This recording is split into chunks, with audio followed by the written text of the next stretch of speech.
तो जन्नत की कीमत क्या है? कबीरा गुनाहों से बचना।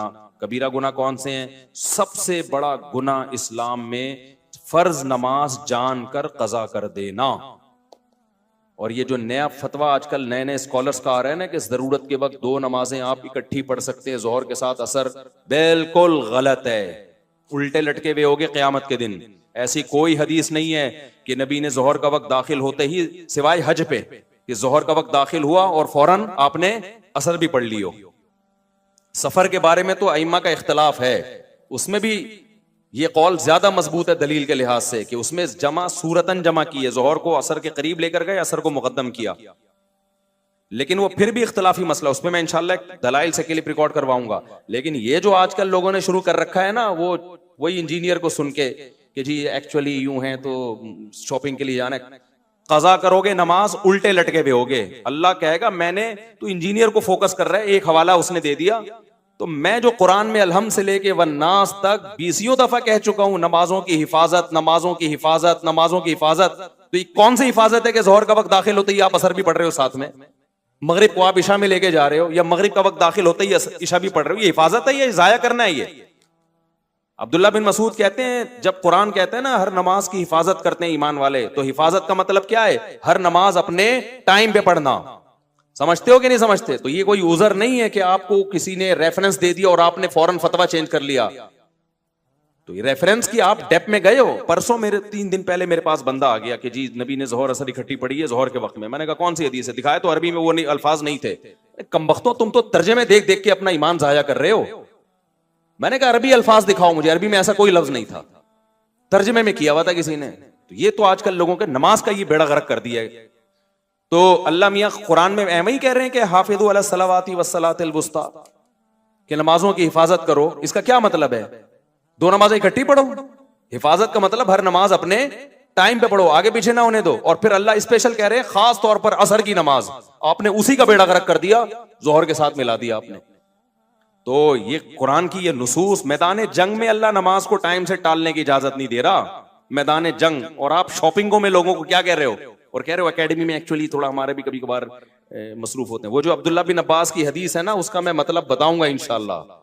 उसमें बहुत खयानतें की हैं तर्जमा करने में और उसकी तफसीर करने में। उनके शागिर्द ने उसका क्या मतलब बताया। उनका शागिर्द कह रहे हैं अब्दुल्ला बिन अब्बास जोहर को असर के करीब लेकर गए और असर को मुकद्दम किया। ये उनका शागिर्द कह रहा है कि मेरा ख्याल है ऐसे किया। उसका तर्जमा इंजीनियर साहब ने किया कि कोई हनफी बैठा हुआ था, उसने ये तावील कर दी। फिर कह रहा है कि मैं अब्दुल्ला बिन अब्बास को फॉलो करता हूं, किसी और को नहीं। अब्दुल्ला बिन अब्बास ने ये कब किया कि जोहर का वक्त दाखिल होता ही असर पढ़ लिया है, या जोहर को असर तक कजा किया है?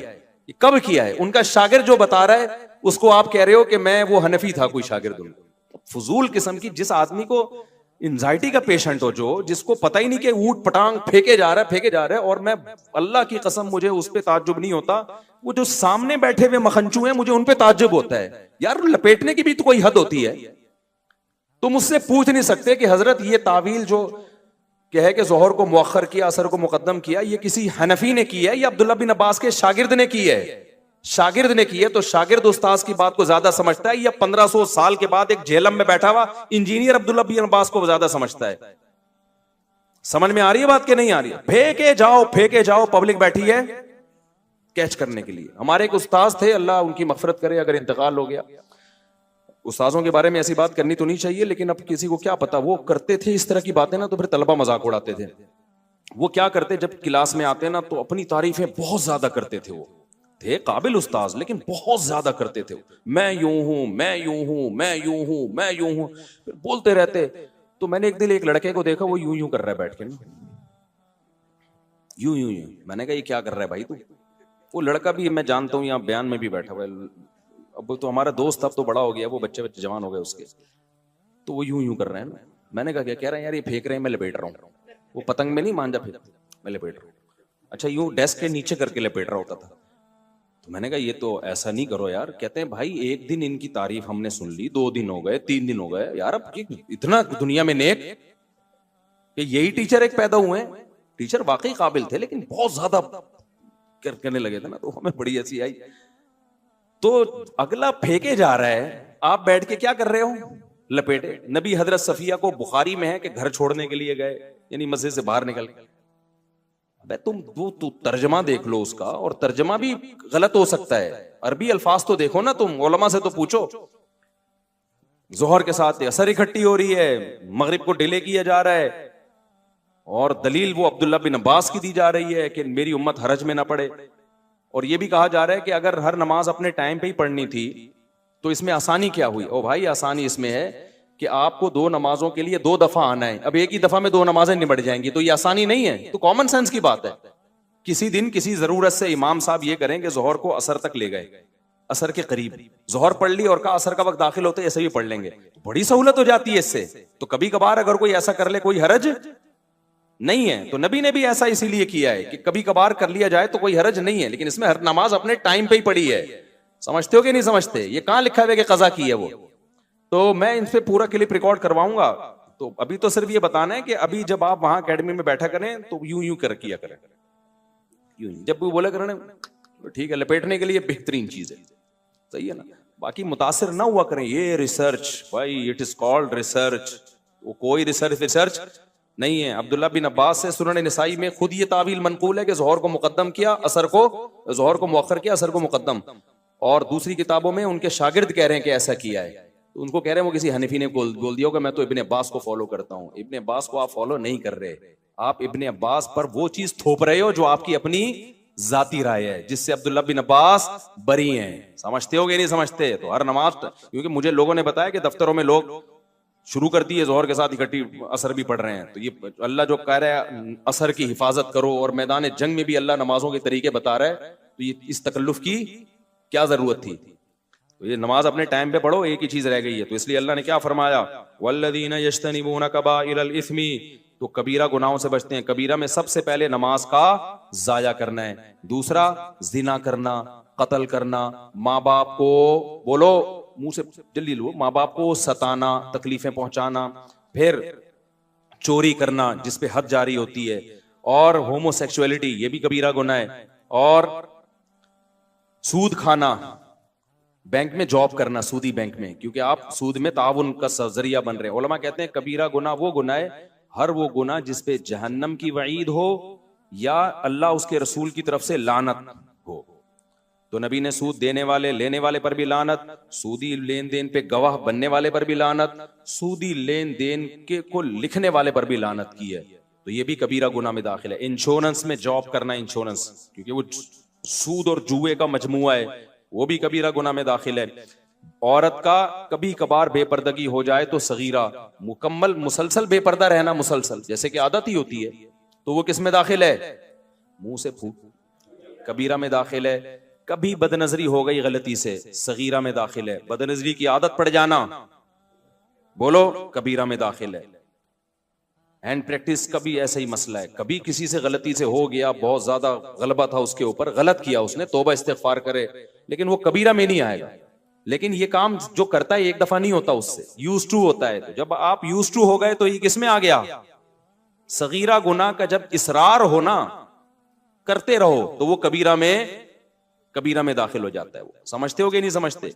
इसी तरह और बहुत सारे गुनाह, रिश्तेदारी तोड़ना, एक साल हो गया बहन से बात नहीं हो रही, एक साल हो गया सगे भाई से मुंह बनाया हुआ है, फुप्पो से मुंह बनाया हुआ है, खाला, ये जो महरम रिश्ते हैं, ये इनसे सिला रहमी फर्ज है। कभी कभार हो जाती है ऊंच नीच, इतने लंबे अरसे के लिए कतई ताल्लुक कर लेते हैं, तो ये भी किस में दाखिल है? रिश्तेदारी तोड़ना इस्लाम में छोटा गुनाह, बोलो नहीं है। तो ये मोटे मोटे गुनाह है। कभी कभार किसी की हल्की फुल्की गीबत हो गई, सगीरा में दाखिल है।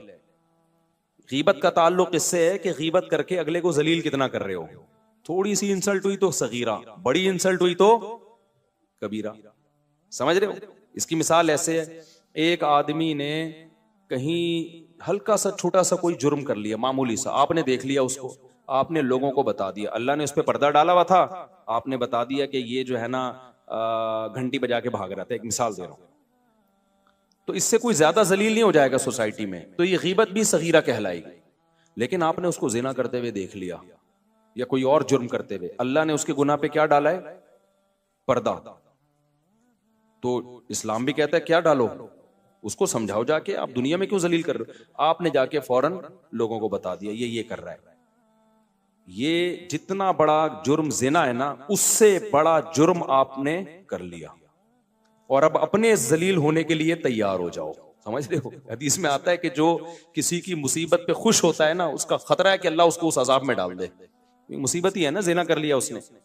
आज मीडिया पे कैसे चीजें वायरल करते हैं, खुफिया वीडियो लीक हो गई, होटल की वीडियो लीक हो गई, फलाने की खुफिया वीडियो लीक हो गई। कमाल की बात है, लीक होने वाले को कोई बुरा नहीं कह रहा, लीक करने वाले को कोई बुरा नहीं कह रहा होता। क्या दुनिया में सारे ऐसे हैं कि वो उनका कभी कोई छुप के कोई गुनाह ही नहीं किया उन्होंने? अगर अल्लाह सबको एक्सपोज कर दे। आमिर लियाकत की बीवी ने क्या किया था, उसकी बरहना वीडियो शाया कर दी। उस वक्त सारे क्लिप आमिर लियाकत के खिलाफ बन रहे थे। मैं हैरान था, उसकी बीवी को कोई कुछ नहीं कह रहा। कितनी बड़ी मुजरिम थी वो औरत, कितनी जलील औरत थी वो, कि जो मियां बीवी के खास मामलात होते हैं उसमें वो बेशरम औरत जो है उसके बगैर कपड़ों की वीडियो वायरल कर रही है, और लोग उसे एक लफ्ज कहने के लिए तैयार नहीं है। सारा नजला आमिर लियाकत पे उतार रहे हैं। तो ये हमारी सोसाइटी का ना बहुत बड़ा ऐब है कि जो गुनाह कुछ वायरल कर रहा है उसको एक लफ्ज नहीं बोला जाता, और सारा नजला उस पर जो छुप के गुनाह कर रहा है। जो छुप के कर रहा है तो शरीयत ने तो उस पर पर्दा डालने का हुक्म दिया है। हाँ, खुलेआम कर रहा है तो फिर उसको जलील करते फिरो। तो ये बहुत बड़ा इल्मिया है हमारी सोसाइटी का भाई। बता रहे होते हैं मजे ले लेके उसने ये किया, और फिर इनमें अक्सर झूठ भी होता है, हमेशा सच नहीं होता इसमें। तो इसलिए, और खास तौर पे तलाक के बाद ना, ये जहन में रखो, मियां बीवी एक दूसरे पे इल्जाम लगाते हैं, इन इल्जामों को कभी वैल्यू ना दिया करो। शौहर कहते हैं मेरी बीवी गलत थी इसलिए मैंने तलाक दे दी। बोलो तू उल्लू का पट्टा है, जब दे दी है, तेरी बीवी नहीं है, तो शर्म नहीं आती किसी अजनबी औरत के बारे में ऐसी बातें करता हुआ? बस नहीं अच्छी थी, तूने छोड़ दिया ना, तो तेरा काम था, कर लिया। अब क्यों बोल रहा है कि वो ऐसी थी वो वैसी थी? मीडिया पे जब भी कोई बेगैरत आया करे ना, तलाक देके बोला करे मेरी बीवी ने ये किया इसलिए मैंने छोड़ा, उस बेगैरत गालियां लिख के दिया करो। गालियों का असर पड़ता है, आप समझ रहे हो कि उस पर असर नहीं होगा, होगा असर। जब गालियां जाएंगी ना दबा के, वो पढ़ेगा कमेंट्स, उसकी नींदें उड़ेंगी, बोलेगा मैंने गलत कर दिया। और इसी तरह औरत अपने शौहर पे इल्जाम लगा रही हो ना अलहदगी के बाद, इसने ये यूं था, ये यूं था, ये यूं करता था, ये लड़कियों से बातें, उसको बोलो तू है एक नंबर की क्या है, बेशरम है। जब तेरा मियां नहीं है तो तुझे क्या लेना देना? तो ये हमारी सोसाइटी में ना, और मीडिया वाले भी चस्के लेते हैं बिल्कुल, तो बहुत मजे ले लेके इसको वायरल कर रहे होते हैं। तो ये इस्लाम में हराम है, गुनाहे बोलो कबीरा है। इसी तरह भाई कहते हुए डर लगता है, लेकिन मसला है मैं छुपा नहीं सकता, मर्द के लिए दाढ़ी काटना भी गुनाह है, बोलो कबीरा है।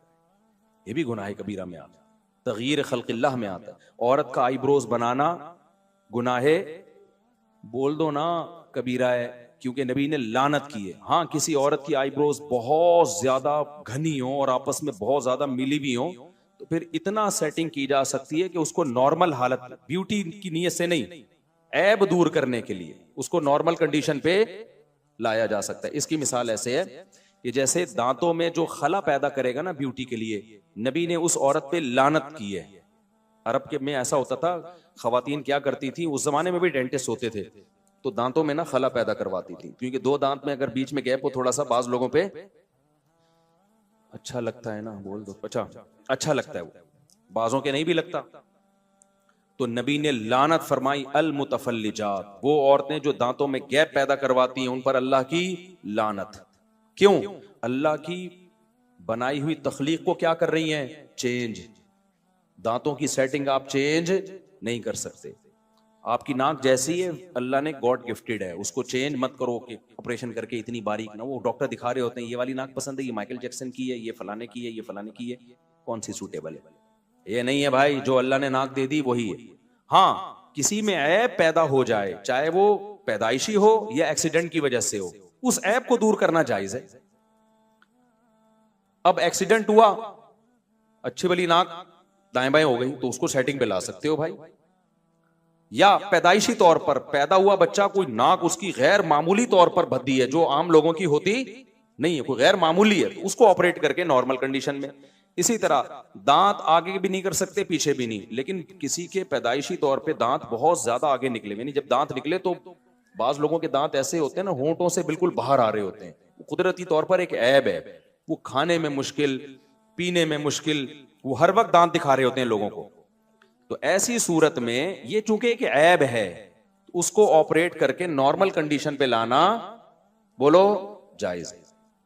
तो इसी तरह आईब्रोज बनाना औरत के लिए, ब्यूटी के लिए हराम है। लेकिन अगर किसी की बहुत ज्यादा जंगल बना हुआ है और बिल्कुल मिली हुई आपस में, तो उनको इतनी कंडीशन में लाना जो नॉर्मल होती है, नॉर्मल औरतों की होती हैं। लेकिन ऐसी 100 में 2-4 ही होती हैं ऐसी औरतें जिनकी बहुत ज्यादा भद्दी आईब्रोज हो।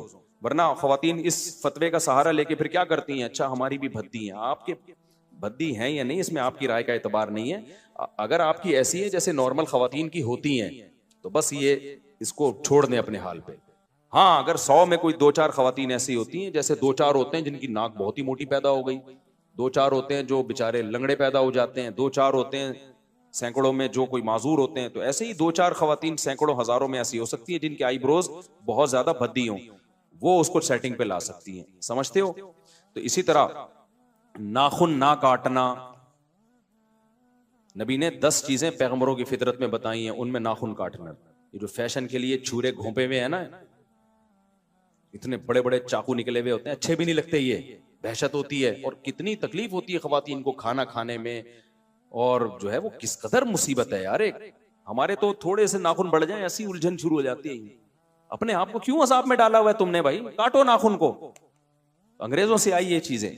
तो ये सब चीजें तगयीर खल्क़िल्लाह में दाखिल हैं, तो ये सब कबायर में दाखिल हैं। तो इन सबसे बचना है, जन्नत हासिल। एक शख्स ने 100 इंसानों को कत्ल किया, तो आलिम के पास आया। आलिम ने कहा कि मैं यहूलु बैनहु व बैन तौबा। उसने कहा क्या मेरी तौबा कबूल होगी?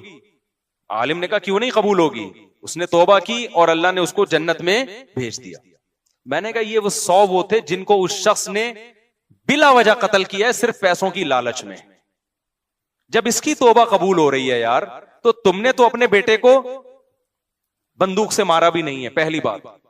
ना किसी को कहा कि जाके बेटे को मारो, ये और कम दर्जे का जुर्म। ना कोई ऐसा काम किया कि बच्चे को बंदूक लाके पकड़ाई हो कि तू अपने आप को मार दे, ये भी नहीं किया। फिर नाजायज बात पे ताना भी नहीं दिया, सॉरी जायज बात पे ताना नहीं दिया कि उसने कोई जायज काम किया हो या अच्छा काम किया हो, 4 शादियां करके बैठा और आपने ताने दे दे के मार दिया उसको, ऐसा भी नहीं किया। ऐसे काम पे ताना दिया जिस पे ताना बनता भी है, आपको मुसीबत में डाला उसने।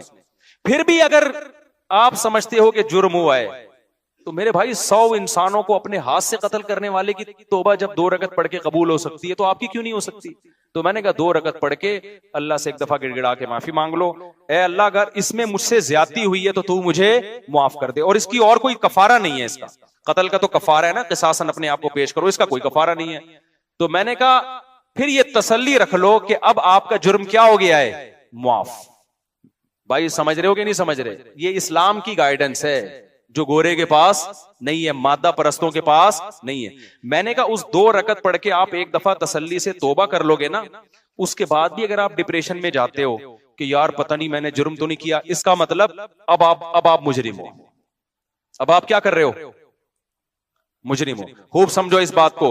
उलमा कहते हैं इंसान से कोई गुनाह हो जाए, गिड़गिड़ा के एक दफा तौबा कर ले, फिर भी अगर वो उस गुनाह की टेंशन लेता है ना, इसका मतलब इसमें तकब्बुर है। ये अपने गुनाह को अल्लाह की रहमत से बड़ा समझता है, ये समझता है अल्लाह माफी नहीं कर सकता, ये जुर्म है। फिर माफी मांगो एक दफा गिड़गिड़ा के, उसके बाद उस जुर्म को हमेशा के लिए भूल जाओ और ये तसल्ली रख लो कि गुनाह पे सजा देने वाला कौन है?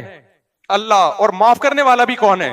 अल्लाह है। फिर भूल जाओ, फिर उसको बार बार सोचना नुकसानदेह है, फिर तुम खुदा से आगे निकल रहे हो। उसका मतलब मुझे एक वाकया याद आता है ना मूसा अलैहिस्सलाम के दौर का। ये वाकया पता नहीं मुस्तनद है या नहीं है, हमारे टीचर ने स्कूल में हमें ये वाकया बताया था। मुझे नहीं पता ये मुस्तनद वाकया है या नहीं है, लेकिन बाज वाकये इतने मुस्तनद नहीं होते, लेकिन उससे जो सबक मिलता है वो शरीयत के बिल्कुल मुताबिक होता है, यानी शरीयत यही चाहती है। तो कहते हैं कि मूसा अलैहिस्सलाम के दौर में ना एक औरत से जिना हो गया। उसने आके मूसा अलैहिस्सलाम से पूछा कि मुझसे एक बहुत बड़ा जुर्म हो गया है, आप अल्लाह से पूछें कि अगर मैं तौबा करूं तो क्या वो जुर्म माफ हो जाएगा? मूसा अलैहिस्सलाम ने अल्लाह मियां से जाके पूछा, अल्लाह मियां ने कह दिया हाँ भाई, उससे कहो कि अल्लाह के सामने गिड़गिड़ा के तौबा कर ले, माफ हो जाएगा। फिर उस औरत ने कहा कि असल में मसला ये है कि बहुत बड़ा जुर्म है, हल्का नहीं है। इतना बड़ा जुर्म समझ में नहीं आ रहा कि 2 रकत पढ़ के गिड़गिड़ा के माफी मांग के एक दफा में माफ हो जाएगा, ये कुछ समझ से क्या है? भला तरह है। आप जरा दोबारा पूछें कि छोटा नहीं है, बहुत बड़ा जुर्म है, बहुत बड़ा जुर्म। मूसा अलैहिस्सलाम ने दोबारा पूछा कि भी अल्लाह ने कहा जितना भी बड़ा जुर्म हो, देखो जो हुकूकुल इबाद होते हैं ना, उसमें किसी से पैसे लिए हुए हैं, वो तो पैसे भी वापस करने पड़ेंगे, तौबा भी करनी पड़ेगी। किसी बंदे को कत्ल कर दिया तो तौबा भी करनी है और उसके वारिसों को दियत भी देनी है, उसमें तो अलग मामला है। लेकिन यहां तो कोई दियत कफारा नहीं है ना, तो जिन जुर्मों में कफारा नहीं है मैं उनकी बात कर रहा हूं। आपने रमजान का रोजा तोड़ दिया जानबूझकर, अब आप कह रहे हो 2 रकत पढ़ के गिड़गिड़ा के माफी मांगूंगा, माफ हो जाएगा, नहीं माफ होगा, 60 रोजे भी रखने पड़ेंगे आपको, वहां कफारा है। वो जराइम जिनमें कफारा नहीं, जैसे जिना कर लिया तो कोई कफारा नहीं है, इसका सिर्फ तौबा है।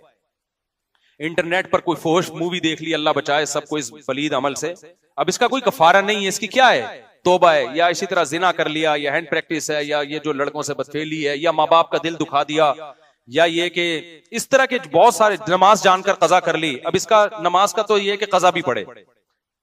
तो मैं उन जुर्मों की बात कर रहा हूं जिनमें शरीयत की तरफ से कफारा नहीं है। कसम तोड़ दी, ये जुर्म है, तो तौबा भी करनी पड़ेगी और कसम का कफारा भी देना पड़ेगा। लेकिन वो जराइम जिनमें कफारा नहीं है, आप कह सकते हैं जिसने 100 इंसानों को कत्ल किया था उसने सिर्फ तौबा की है, तो वजह उसकी ये थी कि उसने जो सिर्फ तौबा, इसलिए तौबा से कबूल हो गया कि वो गरीब आदमी था, उसके पास उन लोगों की दियत देने के 100 आदमियों को कहां से जाके दियत देता वो।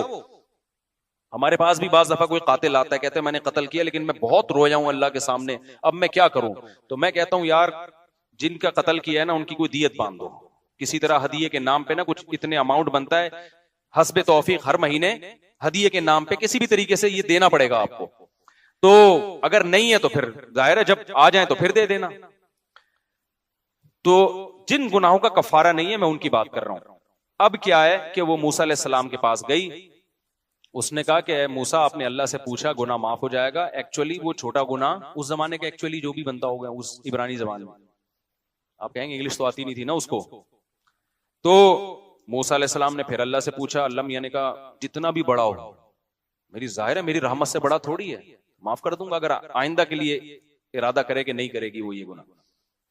फिर वो आए 3-4 दफा जब हो गया ना, फिर उस औरत ने कहा भाई मैंने जिना किया है, इतना बड़ा गुनाह कैसे माफ हो जाएगा। तो मूसा अलैहिस्सलाम ने अल्लाह से जाके पूछा, अल्लाह ने कहा अब नहीं होगा, अब माफ नहीं। इसलिए कि जो जिसको खुद मेरी रहमत पे यकीन नहीं है, मूसा कलीमुल्लाह बार बार बता रहे हैं कि जितना बड़ा जुर्म भी हो अल्लाह माफ कर देता है, तो जिसको खुद मेरी माफी पे इश्काल हो रहा है कि ये तो नहीं होना चाहिए माफ, भाई ये तो गलत कर रहा है अल्लाह ताला, यानी इसका मतलब तो यही हुआ ना कि अल्लाह को हमसे पूछ के कवानीन बनाने चाहिए कि काबिल माफी है और पूरी जायदादें हड़प कर गया तो ये तो माफ नहीं होना चाहिए, ये तो सजा मिलनी चाहिए, बंदा मार दिया, ये कर दिया, वो कर दिया, तो जिना कर लिया, ये तो नहीं होना चाहिए भाई माफ। तो कहते हैं मूसा अलैहिस्सलाम को अल्लाह ने कहा कि इससे बोलो अब माफ नहीं होगा। क्यों भाई, तुझे एक दफा बता दिया, तू अल्लाह से आगे क्यों निकल रहे हो। तो खूब समझ लो, मैंने उनके बाप से ये कहा कि अगर आपसे जुर्म भी हुआ है ना, आपने तानों में ज्यादती कर ली थी, तो आप तौबा करें अल्लाह ताला से, और ये यकीन रखें कि तौबा करने से हर जुर्म क्या हो जाता है, माफ। उसके बाद भी आपको टेंशन हो रही है, पता नहीं मेरा आखिरत में क्या बनेगा, पता नहीं मैं मुजरिम हूं, तो मैंने कहा फिर वाकई आप मुजरिम हो, फिर क्या हो, फिर ये टेंशन आपकी बनाई हुई। एक दफा गिड़गिड़ा के तौबा करो और उसको हमेशा के लिए भूल जाओ, और तकदीर पर अकीदा रखो कि यही मौत का वक्त था, इसी दिन मरना था, बस जो होना था क्या हो गया, हो गया, दैट्स ऑल, आगे जिंदगी गुजारो। कह रहे हैं ठीक है मैं ये काम कर लूंगा, अल्लाह की तरफ से तो मुझे तसल्ली हो जाएगी, पब्लिक का क्या करूं मैं, बेगम तो ताने देगी ना, दे रही है, तूने मेरा वजह, घर में मुसलसल चिक चिक है। मैंने कहा उसका एक बेहतरीन हल, बेहतरीन, उसी वक्त मेरे जहन में आया, मैंने पार्सल कर दिया, मैंने कहा बेहतरीन हल। मैंने कहा देखो बेगम से कहो और अपने रिश्तेदारों से कहो, देखो मैंने बेटे को ताने दिए और आपका ख्याल है गलत ताने दिए, नहीं देने चाहिए थे, तो लेकिन उस तानों के नतीजे में बेटे ने क्या किया, खुदकुशी कर ली। मैं ताने ना देता तो खुदकुशी ना करता, अब आप मुझे ताने दे रहे हो, सही है ना। तो ऐसा है कि मैं भी टेंशन में हूं, जो टेंशन में बेटा था, तो अब मुझे डबल टेंशन है, एक ताने की टेंशन और एक बेटे की दुनिया से जाने की टेंशन। बेटे को एक टेंशन थी खाली ताने की, ये टेंशन नहीं थी कि उसकी वजह से कोई दुनिया से चला गया। मुझे कितनी टेंशन है, एक तो बेटे के जाने का गम और एक ये गम कि आप मुझे उसके ताने दे रहे हो, तो मेरी खुदकुशी उससे ज्यादा बनती है, मेरा राइट। मैंने कहा पहले आज़म करो, खुदकुशी करनी नहीं है, ऐसा ना हो कि लटक जाए कल, फिर मैं टेंशन में चला जाऊं कि यार मेरी वजह से गया। मैंने कहा ये तो सवाल ही पैदा नहीं होता, खुदकुशी तो है ही नहीं। लेकिन उनको बताने के लिए कि जब दो ताने, उसको एक किस्म का ताना मिला, टेंशन हुई तो उसने खुदकुशी की। अब एक टेंशन मुझे बेटे के जाने की और एक आपके कि तेरी वजह से गया है। तो ऐसा है कि टेंशन की वजह से बंदा खुदकुशी करता है ना, तो टेंशन की वजह से फिर मेरा भी हक बनता है। तो ऐसा है कि कल सुबह मैं जा रहा हूं और घर वाले पूछेंगे वापस कब आएंगे, तो बोले अब मैं अखबार में हो सकता है अब मैं किस में आऊं, अखबार में आऊं।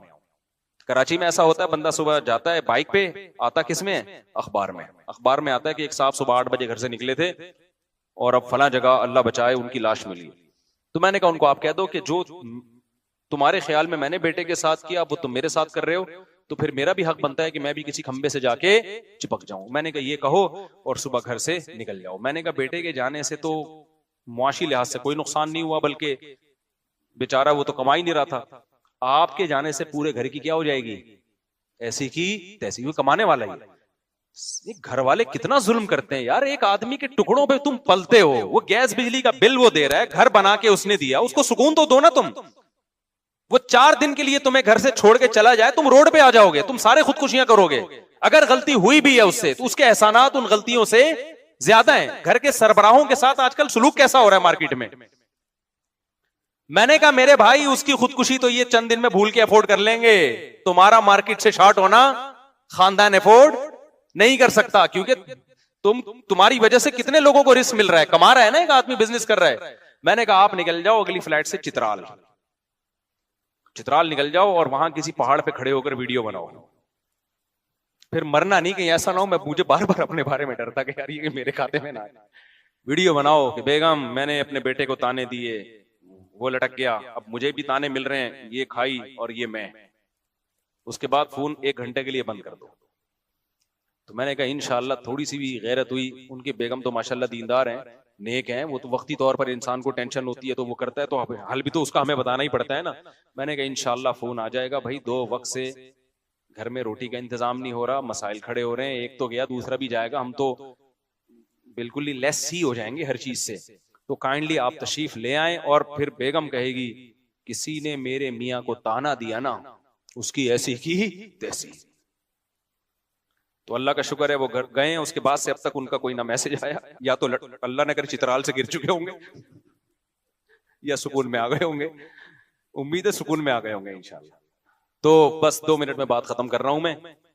ईशा के थोड़ी देर बाद, ईशा के बाद इंशाल्लाह थोड़ी देर मसाइल का 10-15 मिनट सेशन होगा, जो बैठना चाहे बैठ सकता है, जाना चाहे जा सकते हैं। तो मैं आपको बता रहा था मेरे भाई, हर मसले का हल किसके पास है, इस्लाम के पास है। इन लोगों के पास, मादा परस्तों के पास मसाइल का हल नहीं है, इनके पास मसाइल बढ़ाने के तरीके बहुत हैं कि जिससे सोसाइटी में और ज्यादा मसाइल बढ़ जाएं। तो ये मसाइल खत्म नहीं हो रहे।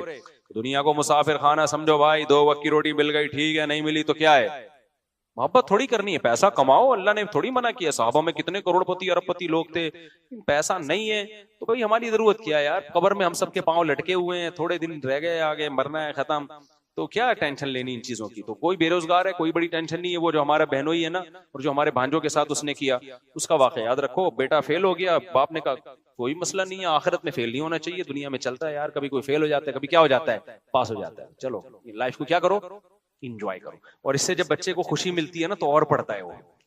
ये पढ़ाई ऐसी नहीं है जो गन पॉइंट पे पढ़ाई जा सकती। हमारे अब्बा ने जो हमें पीटा है ना, वो इस पे कभी नहीं पीटा कि इम्तिहान में नंबर कम क्यों आ गए, अल्लाह का बड़ा। हमारे अब्बा हमेशा इस पे कूटते थे, गलत लड़कों में तो नहीं बैठ रहा, गलत लड़कों में, चर्सियों हीरोइन जो माहौल खराब कर देता है। मुझे याद है, बस एक पिटने का वाकया सुना के अपने बयान को खत्म करता हूँ। तो हमें ये वाकया सुनाने में बड़ा मजा आता है। मैं एक दफा क्या हुआ, हमारे अब्बा जब भी घर में आते घर से गायब होता, मैं वालदा से पूछते कहाँ गया, वो लड़के बड़के हैं इधर औबाश किस्म के, उनके साथ खेल रहा है। अब वो लड़के 1 नंबर के बदमाश टाइप के, कोई पी रहा है, कोई फिल्में देख रहा है। उस जमाने में फिल्मों का भी रिवाज नहीं था, वो गंदी गंदी एल्बम लड़के ना झाड़ियों में बैठ के देखा करते थे, कोई लड़की की तस्वीर मिल गई। अब जनाब लड़कों का तो ग्रुप हर एक को अच्छा लगता है, हम भी घूमने फिरने निकल जाते थे, टायर लेके ना, वो रॉड लगा के वो चला रहे हैं, कभी क्या कर रहे हैं, मारम पीटी खेल रहे हैं पत्थर से। कितनी खतरनाक खेल है यार, पत्थरों से मार रहे हैं, ये मारम पीटी हो रहा है। तो नतीजा क्या निकला, अब्बा 1 दिन आए, 2 दिन आए, भाई ये क्या, वालदा ने कहा भाई ये मेरा तो रोब नहीं है, नहीं समझ रहा है। तो एक दिन क्या हुआ, अब्बा जरा जल्दी आ गए, तो मैं खेल के आ रहा था, मेरे कपड़े पूरे काले हो गए थे गर्दो गुबार से, मिट्टी में इतना खेले हम, कीचड़ जब बारिश होती थी तो कीचड़ के थपेड़े उठा उठा के मारते थे एक दूसरे को। मैं जब आया तो अब्बा बैठे हुए हैं। अब्बा ने पूछा बेटा कहां से तशरीफ ला रहे हैं? मैं समझ गया आज अच्छी रिपोर्ट नहीं।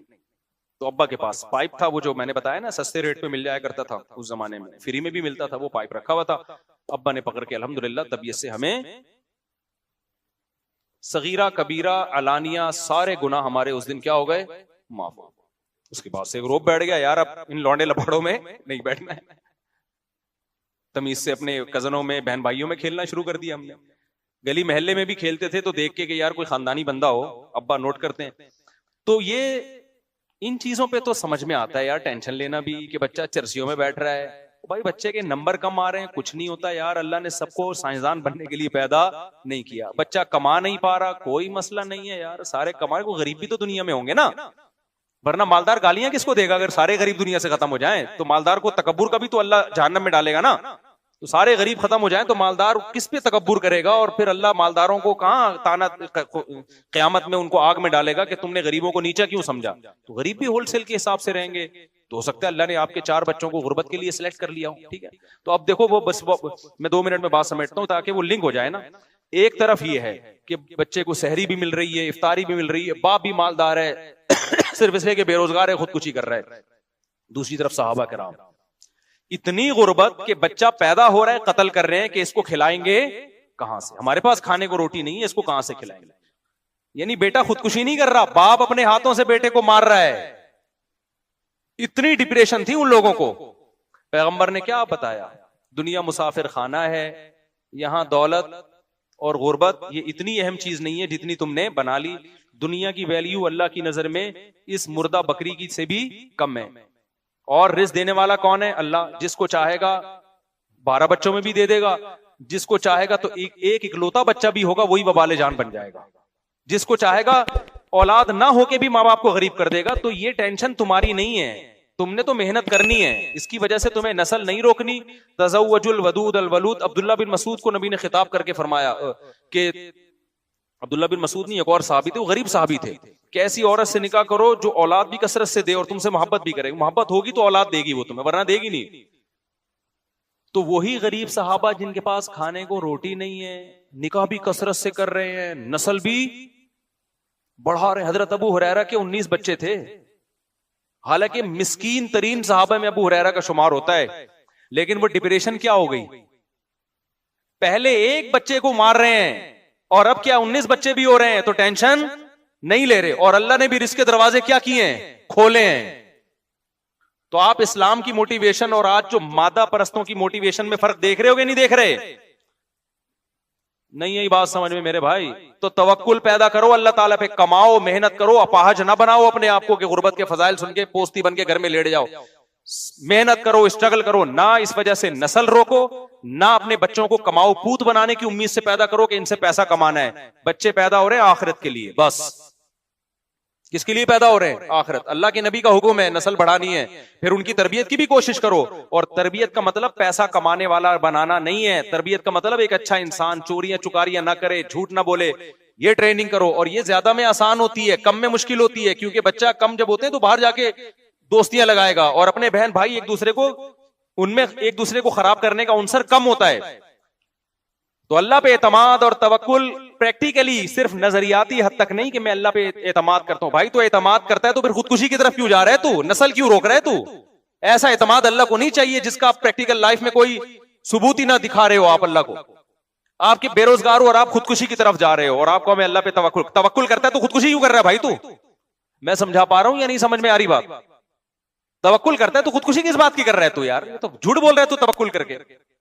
तो इसलिए अल्लाह पे तवक्कुल का मतलब सच्ची मुच्ची का तवक्कुल। मादा परस आदमी अल्लाह को देखता ही नहीं है, उसने अल्लाह को अपनी डिक्शनरी से निकाला हुआ है। हकीकी मजहब वही मजहब को फॉलो करने वाला है कि जो किसको जब अल्लाह के वजूद को मानता है तो सच्ची मुच्ची में मानता है, वो झूठी मूठी में नहीं मानता।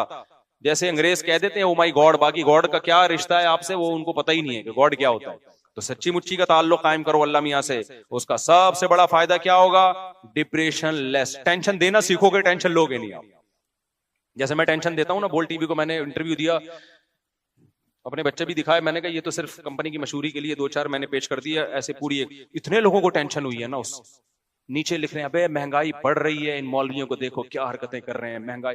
अबे पहले तो गवर्नमेंट से ज्यादा रिस्पॉन्सिबिलिटी हमारी है ना बच्चों की।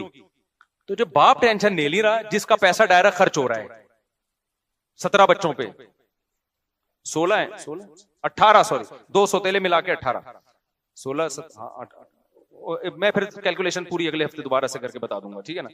तो सारी रिस्पॉन्सिबिलिटी असल में किसकी है? हमारी है ना। तो हमें टेंशन हो नहीं रही, लिबरल लोगों को टेंशन हो रही है, गुर्बत बढ़ रही है, महंगाई बढ़ रही है, उनकी वजह से ये हो रहा है। अबे बाप की सबसे ज्यादा टेंशन तो बाप को, यार हमारा 99% पैसा तो ये खा रहे हैं, तो बचत तो हमारी ही नहीं हो रही, लेकिन हम टेंशन नहीं ले रहे। अल्लाह का शुक्र है इन मादा परस्तों को दबा के टेंशन दे रहे हैं। नीचे कमेंट से पता चलता है, इनको देखो, मैंने कहा तुम्हारे 2 हैं और तुम्हारे जिम्मे सिर्फ 2 है ना, और हमारे 17 की टेंशन भी कौन ले रहा है? तुम ले रहे हो, ठीक है ना। हम तो खुशी मना रहे हैं अल्हम्दुलिल्लाह। इसलिए मेरे भाई इस्लाम को दिलो जान से फॉलो करोगे तो मजा आएगा, ऊपर से फॉलो करोगे कोई फायदा नहीं।